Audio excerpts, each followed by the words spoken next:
Subscribe now and press the bell icon. Never miss an update. तो madam supreme court ने समिति गठित कर दी थी। एक विकेट तो आज ही गिरेगा इनका। भूपेंद्र सिंह मान किसानों के पक्ष में आएगा, क्योंकि इन्हें पता था किसानों के हित में ये बिल नहीं है। और 2-3 विकेट रह रही वे भी कल को गिर जाएंगी। तो आप जो सुप्रीम कोर्ट ने जो उन्होंने ये कमेटी बनाई है 4 सदस्यों की, आप उससे एग्री क्यों नहीं है? हम उससे एग्री ये नहीं है। हमें एक तो एमएसपी पर खरीदी गारंटी चाहिए, क्योंकि जिस टाइम एमएसपी पर कानूनी जामा पहनाया जाएगा हमारी फसल कम रेट से नहीं बिकने की। लेकिन जैसे कि जो कमेटी बनाई है वो आप लोगों के लिए बनाई है, तो कमेटी जो भी मतलब निर्णय लेगी वो आपसे बातचीत करने के बाद ही लेगी। देखो मैं बताऊंगा, केंद्र सरकार जब सुप्रीम कोर्ट का ऑर्डर नहीं मानती, हम कैसे मानने कमेटी का? हमारा जो नियम है गन्ने का जो पेमेंट है 14 दिन में ब्याज सहित मिलना चाहिए था। जब केंद्र सरकार उसको नहीं मान रही, हमारा पिछले साल का पेमेंट नहीं हुआ और अब के पे रेट पर्चियों पर 0-0 है, हम कैसे मान रहे सुप्रीम कोर्ट का ऑर्डर? आप ही बताइए। ये तो कमेटी तो उनके पक्ष में है ना। केंद्र सरकार स्टे लगाने का बहाना ये था कि किसान उल्टे चला जाए। आज हम 32 साल बाद तो एक हुए, इसको ही हमारे आंगन को सरकार खदेड़ना चाह रही। हम कैसे चले जाएंगे? रोज रोज थोड़ा यहाँ प्रोटेस्ट करने के लिए आएंगे। शांति प्रिय हमारा अधिकार है, इसको छीन नहीं सकता। बाबा साहब भीमराव अंबेडकर का संविधान है, हमारा राइट है ये। मैम हम युवा हैं, पूनम पंडित जी भी युवा हैं, देवी जी भी युवा हैं, मैं स्वतंत्र मैं भी युवा हूँ। मैं भी पूनम पंडित जी के ज़िले से ही बिलोंग करता हूँ, बुलंदशहर से। आप ये बताइए, हम लोग पढ़ते हैं लिखते हैं, छोटे से बढ़ते हैं, और हमारा कोई भी ये लोग क्या नाम है फार्म निकालते हैं, उस फार्म में हम क्या करते हैं कि उस फार्म को हम लोग भरते हैं, और फार्म भरने के बाद हमारा जो पेपर है वो 2-2 3-3 साल में करवाया जाता है। हमारी उम्र निकल जाती है, तो हम लोग नौकरी लायक तो रहते नहीं हैं। फिर उसके बाद जी हम खेती पे आते हैं और खेती को ये छीन लेते हैं। तो बताइए हम लोगों के पास क्या बचा? हम लोगों के पास तो कुछ नहीं बचा। रही बात पकौड़े तलने की, पकौड़े तलना चालू किया तो ये कोरोना आ गया, उसमें पकौड़े भी बंद हो गए। तो बताइए फिर क्या करना है हमें? ये गाजीपुर का जो कूड़ा पड़ा है हमारे पीछे, उसमें डूब के मर जाएं क्या? बताओ आप। तो हम तो ये रिक्वेस्ट चाहते हैं जी सरकार से कि कृपया करके युवाओं को और किसानों को ये अच्छे से अच्छा इनकी बातें माने। और हमारा यही निवेदन है मोदी जी से। मैंने भी 2014 में मोदी जी को वोट दी थी कि हमारी बातों को सुना जाए, हमारी पीड़ा को समझा जाए। अपना मतलब जो आंदोलन है जारी रखेंगे तो किस तरीके से जारी रखेंगे? देखो मैं बताऊँगा, 26 जनवरी रिपब्लिक डे है, भारत का स्वतंत्र अधिकार है। हम 26 जनवरी को ट्रैक्टर पर तिरंगा लगा कर जाएंगे। हमारे बड़े बुजुर्ग भी तो देखेंगे परेड कैसी हो। जैसे गुजरात का गरबा निकलता है, हरियाणा का सांग निकलता है, उत्तर प्रदेश की नौटंकी निकलती है। अब का हमारे किसानों की ट्रैक्टर रैली होगी, उसमें बुग्गी घोड़े भैंस वगैरह सब कुछ जाएंगे। पूरे विश्व का इतिहास देखेगा। आप ये देखो 26 तारीख के लिए ब्रिटिश के प्रधानमंत्री ने दौरा भी रद्द कर दिया, क्योंकि उन्हें पता था वहाँ प्रोटेस्ट चल रहा, प्रधानमंत्री मोदी का विरोध हो रहा। खट्टर ने कल परसों हवा में रैली की, दुष्यंत का तो हेलीकॉप्टर पैर दिया, अमित शाह ने आज बयान दिया अब को रैली रद्द कर दो, क्योंकि किसान में आक्रोश है। किसान परिवार की रोटी खाते हैं। इतना बुरा हाल हो रहा है बीजेपी सरकार का बहुत। हम तो बकाए में आ गए। मेरे बड़े सच कह रहे थे शर्मादायक की सरकार है, हमें तो मिट्टी गोली दी जा रही, युवाओं को भटकाया जा रहा। जो 4 स्तंभ है उन पर विश्वास नहीं रहा। 5वां स्तंभ इस देश के युवा है। विश्व में सबसे ज़्यादा इसमें जो है ना भारत में है जी युवा। खट्टर जी का अभी एक वीडियो आया था, वो वायरल हुआ था जी। खट्टर जी ने तो 26 जनवरी को 26 अगस्त बोल दिया। अब आप बताइए, वो जब 26 जनवरी को 26 अगस्त बोल रहे हैं तो जी वो तो हमारे बड़े हैं, तो हम पे भी तो उनका कुछ ना कुछ असर जाएगा। तो इसीलिए हम तो अनुरोध यही करेंगे जी कि युवाओं की और किसानों की बात सुने, क्योंकि हम किसान और युवा से ही ये देश वो उठेगा, उनके अलावा कुछ नहीं। बलवीर सिंह जी उन्होंने कहा कि हम ये आपस में यहीं पर ही रैली करेंगे, दिल्ली के बॉर्डर के आसपास ही।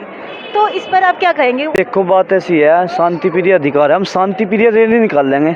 ये जो जवान है ये भी तो किसान परिवार के बेटे हैं जी, इनका भी सम्मान करेंगे जैसे सुरक्षित रहेगा। जैसा हमारे ताऊ चाचा हमारे घर से खुद जवान हैं जी, हमारे घर से खुद जवान निकलते हैं। हम खुद जो है जी जवान बनते हैं। हम सुबह 4 बजे उठ के तैयारी करते हैं, रोड पे दौड़ मारते हैं, मेहनत करते हैं। तो हमसे ही तो जवान और किसान हमसे ही तो है जी, और उन्हीं से हम हैं। और जैसा हमारे 40 यूनियन के नेता देंगे ऐसा हम हमारे ताऊ चाचा कहेंगे बड़े, जैसा हमारे 40 यूनियन के ये अध्यक्ष है किसान नेता, जैसा ये ऑर्डर करेंगे ऐसा जाएंगे। और मेरा एक युवाओं से एक आग्रह है, हमारा शांति प्रिय प्रोटेस्ट चल रहा, अपने जोश को उसमें रह के उस दिन अफवाह भी बहुत फैलेंगी और आज तक तो आपको आंदोलन बदनाम करने के लिए साजिश रच करा। मेरा एक अनुरोध है, जितने मीडिया कर्मचारी आते हैं, मेरी माताएं बहनें, उनका सम्मान रखो भैया। यही हमारी आवाज़ सरकार तक पहुँचा रहे। पोस्टर लेके खड़े हैं, लोकतंत्र का 5वां स्तंभ उस देश के युवा होते हैं। तो जैसे कि अभी किसान वगैरह मतलब खेती करते हैं, तो आप ये भी देख सकते हैं कि युवा इसमें कम होते जा रहे हैं। खेती वगैरह करते थे, आज वो अपना जो फील्ड है चेंज करते जा रहे हैं खेती की जगह। तो इस पर क्या कहना चाहिए? इससे देखो जी, हमारी शादी वगैरह नहीं हो रही, क्योंकि जी आप ये देख लो, इसमें जमींदार है, मैं 16 बीघे था, 2 बीघे तो ज़मीन होगी, 16 था 32 बीघे नहीं हुई। कीमतें तो बढ़ गई है दिल्ली में धान की, पर बेटी विदा ना हो सकी किसान की, तो यूँ कारण हो रहा। हम इस किसानी से इस अलग हटके जा रहे, क्योंकि कमाई वगैरह, शादी रिश्ते वगैरह सब कुछ खत्म होते जा रहे। और युवाओं को एक संदेश है, देश का 5वां स्तंभ, यानी कि हमें 4 स्तंभ पे विश्वास नहीं रहा, कार्यपालिका, न्यायपालिका, विधायकी पर, और चौथवा स्तंभ वो आपका पत्रकारिता। हाँ, आपको सम्मान देते हैं, आप लोकल है, क्योंकि आप हमारी आवाज़ सरकार तक पहुंचा रहे। जिस टाइम पे हमारी आवाज़ सरकार के दिल पर जाकर लगा है। तो सर, जैसे कि अभी आप कुछ युवाओं को संदेश देना चाहेंगे, जैसे कि अभी किसान आंदोलन चल रहा है, इसमें काफ़ी युवा पार्टिसिपेट कर रहे हैं, लेकिन जैसे कि अभी एग्रीकल्चर्स वगैरह हो रहे हैं, उसमें इतने युवा मतलब नहीं हैं, तो क्या आप उन युवाओं को कुछ संदेश देना चाहेंगे? देखो, युवा आ रहा, अपना काम भी, अपनी जॉब वगैरह भी करे, देखो घर भी चला रहे, ऐसी बात नहीं। मेरा युवाओं से संदेश है अपना, अगर आप एक दिन भी दोगे, आपकी बहुत बड़ी वो होगी अहमियत, भागीदारी होगी।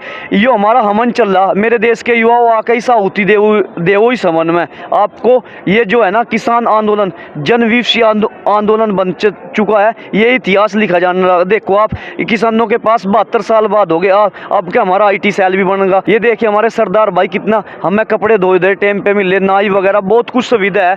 ऐसा आंदोलन कभी भी जीवन में ना तो होने का, ना देखने को मिलने का। 1947 के बाद मैम ये पहला ऐसा आंदोलन है जिसमें सब लोग एक मंच पे एक जगह खड़े हैं। यहाँ पे ना तो कोई जाति है, ना कोई धर्म है, ना कुछ है, यहाँ पे सब किसान हैं। सरकार ने अभी तक आप लोगों की बात नहीं मानी है, उस पर आप क्या कहें? यूँ ही तो सर, हमें प्रधानमंत्री वहाँ तो ट्वीट दे दिया, संसद पर हमला हुआ, यहाँ किसान कितने शहीद हो लिए, 62 किसान शहीद हो लिए, हर 16 घंटे में एक मौत हो रही। एक बार भी माननीय प्रधानमंत्री मोदी जी, आपने किसान, आपका PSO वगैरह उस पर ट्वीट करवा देते। देखियो आप, वहाँ सौरभ गांगुली का अटैक हुआ, वहाँ तो इन लोगों ने पता ले लिया। यही तो शर्म की बात है हमारे देश में। ये किसान की रोटी खा रहे हैं और किसान से वोट मांगे। 70% किसान की जनसंख्या देश में निवास करती है। अगली बार है ना, इन बीजेपी नेताओं को पता चल जाएगा, वोट भी नहीं मिलने की, अपने क्षेत्र में बढ़ भी नहीं सकते। और मैं बधाई देना चाहूँगा भटिंडा से जो सांसद है हरस्मित कौर जी ने बहुत बड़ा मंत्री पद त्याग दिया। और हनुमान बेनीवाल है, उसने पार्टी भी छोड़ दी, क्योंकि उन्हें पता था अगली बार में हमें वोट लेनी उन लोगों पर, क्योंकि किसान ही कहने का जुत्ती मारेगा। और माननीय केजरीवाल जी, आपसे एक निवेदन है, राजनीति ना करो, इसने किसान के नाते ही रहने दो। मैं आपका नाम सुन रहा, बहुत अच्छा है, बहुत अच्छा, दिल्ली सरकार चला रहे। आप इसी उसमें घोषणा करते हो कि 2022 में आम आदमी पार्टी चुनाव लड़ेगी। अरे माननीय केजरीवाल जी, आप यहाँ भी तो आओ, यूपी गेट पे, आप सिंघू बॉर्डर पे ही जाते हो, हर चीज़ वहीं देते हो, वाईफाई वगैरह सब कुछ। आप चिल्ला बॉर्डर आइए, टीकरी बॉर्डर जाइए, शाहजहाँपुर बॉर्डर जाइए, किसान के नाते आइए, आपका सम्मान करेंगे। मेरा बीजेपी के MP MLO से एक निवेदन है, आज जो अभी आपके पास टाइम है अपनी इज्जत बचानी है, वोट लेनी, आज जो आप भी किसान के नाते आपका सम्मान करेंगे। अगर राजनीति के नाते आएंगे तो आपको जूते मारेंगे हम। आज जो किसान के साथ या युवाओं के साथ हैं, हम उनके साथ हैं। सरकार ने इस सर्दी में भी पसीने आ रहे हैं, AC में बैठ कर उनके दिल को पूछे, देखो हमारा संपूर्ण काम हो चुका है, सरकार थोड़े सा नाक पे बात है रही, ये हम भी नहीं पीछे हटने के। सबसे बड़ा जो मुद्दा है ना जी, MSP की खरीद की गारंटी चाहिए हमें, जो आज तक किसी भी सरकार ने दी। और रही राहुल गांधी हर की बात, उन्हें ही देखेंगे विपक्ष में, क्योंकि हमारे तो सांसद नहीं है विपक्ष में। विपक्ष में देखेंगे मेरी कितनी आवाज़ उठावे, हमारा तो विपक्ष पर भी विरोध है, विपक्ष भी नहीं सुन रहा। ये भी चिंगारी लगाएगा विदेश में, अपनी नानी के वहाँ पार्टी मना रहा राहुल गांधी भी। और वोट लेने के नाम के तो सब किसान बन जाए। आज कहाँ गए ये, जाति धर्म के नाम पे हम इन्हें भी छड़ा रखे। और परमपिता परमेश्वर ने इन लोगों ने मेरे में फूट डाली थी, मालिक ने इसी के हाथ ही करवा दिए। Subscribe now and press the bell icon. Never miss an update.